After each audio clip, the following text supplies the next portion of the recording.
Good morning. It's 9 o'clock. Small group leaders, hope you're having a good time. Wanted to send out a quick video. I apologize that it's so late. I'm going to be honest. I've tried for 3 days to get to this video and I've failed miserably, and it's consistent, so I'm sorry. But here's the thing. You should be prepared with what you need to get through these next 3 weeks. The Right Now Media video training that we sent out to you guys 2 weeks back had all 4 video trainings for the next 4 weeks on it, so each week you can just go on and watch the next one. So this week we're on week 2, so make sure to have watched that on the front end. And then the other thing, a couple weeks back I let you guys know about this amazing app. It's called Lead Small. It's this orange one right here, right? This guy. There you go. So on this app, when you open it up, it's going to look like this. Oh, disappeared. It's look like this. Lead Small. It's pretty cool. They have this thing on here where it says Big Ideas at the bottom. When you hit that, it goes to a link and it has a thing that says Videos. When you click that video button, it has a video-based training for each chapter in the book that we're going through. So instead of me just sitting here and talking to you guys about the things that I thought are important, what I want you guys to begin to do as a small group, and your small group leader, your host home leader, that main person, will begin to let you guys know what chapter to go through. So in my head, we're on chapter 2 right now, which is Create a Safe Place. So you click on Create a Safe Place, and then you can watch a video about that. There's also a thing in here where it has a place for you to take information about your few. It has some basic teaching points, has some podcasts that you can listen to, it has a toolbox with some resources about games that you can start with, all kinds of fun things. So anyways, what I'm letting you know is we've began to give you guys some resources to kind of be successful. So we hope that you guys begin to take advantage of that. So if you haven't watched the week 1 Be Present video, make sure to watch that. It's about 7 minutes long. It really gives you that heart of what being present is. This week what I want you guys to do is to look at creating a safe place, because our goal in these small groups is depth. Our goal and desire is to create vulnerability and transparency. And what I want to remind you guys is that students showing up is them giving you permission to speak into their life. When they come into the house, them coming to the small group is them physically saying, I want to go deeper, I want more. And so you as a leader, you as a small group leader, need to have a boldness to ask that question. Last week we did it, I think, with some pretty good success at the upperclassmen house with the girls. And I just went around the circle and asked the question, hey, who wants to get something out of this? Who wants this to have important? Who wants to go deeper? And everybody raised their hand because they're hungry for it. They want to be challenged. They want someone to challenge their faith. They want someone to ask the difficult questions. And if you do it in a safe way, if you do it in a non-judgmental way, if you do it with grace, knowing that the goal is to grow, you'll be okay. And the big thing is we as leaders have to go first. The degree and to the level that we are transparent and vulnerable is the degree and the level that students will be vulnerable. And it's not saying we need to share about our past all the time, and if we did drugs or we had sex before marriage or had an abortion or any of these things. It doesn't mean we have to share that. I'm talking about the degree of transparency and trust.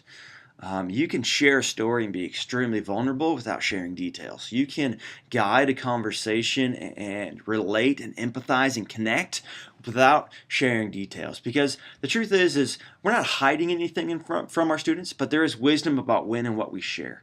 And there's strategy with sharing in a group as a whole, or knowing that there's a specific student. So for me, there was a student last week whose father had passed away. And I knew it was important for me to connect with them and let them know, hey, my father passed away in high school as well. And so we have a different relationship now. There's a different understanding. And they basically looked and said, I need someone who can understand, hey, Thanksgiving is rough. Football season for me is rough because I used to watch football with my parents all the time. So these are important things. What I want you to do is I want you guys to look at page 57, this big blue guy right here, and 58 on the back side.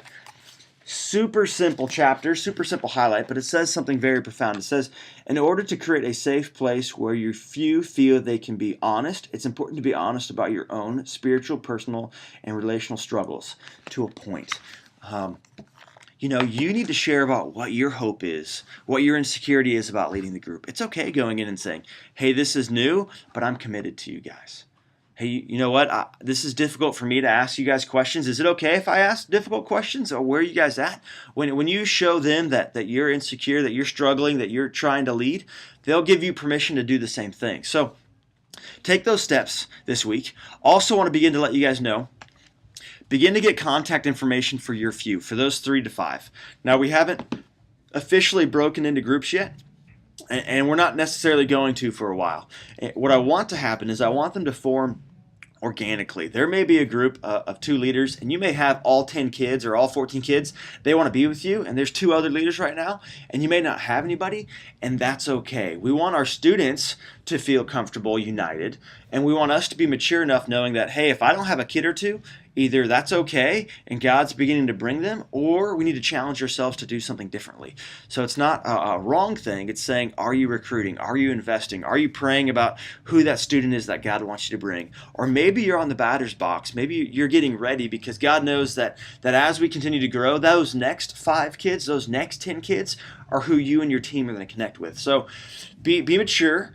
If we begin to separate and maybe there's a leader or 2 who only has 2 or 3 kids, that's okay. There may be a season where we take 2 leaders and just kind of push them off to the side, and we watch for a season how the group grows and begin to empower 2 others to multiply, and slowly as new people come, you begin to engage and connect. So I just need you to be mature with that. Know that our insecurities are not our own, that God has called us and positioned us for where we're going, not where we're at, that we have more leaders than we need for a reason, and that we need to be intentional. If you only have 2 students, that's fine if you are connecting with those 2 students and those 2 students are connecting with you. Begin to pray that God would surround you with more. And here's what I want. I don't want numbers for numbers' sake. I really want those 5 students that you believe in. I really want those 5 students that you are passionate about. So I don't care if you have 1 student that you're passionate about right now. I don't want to fill it with 4 others because they're the wrong people. So no, that's my heart, but I'm going to challenge you. If you need a small group invite card, they are at guest services every week. They should be in the basket right on top. Take 2 or 3 of those, walk around Sunday service, walk around Wednesday night, lead, challenge, invest. I love you guys. You're doing an amazing job. We are beyond where we're supposed to be. We're doing better than we think we are, and it's because of you. Devin and I just got done praying for you, and we believe in you. So be bold today, have fun today, and I'll see you guys soon.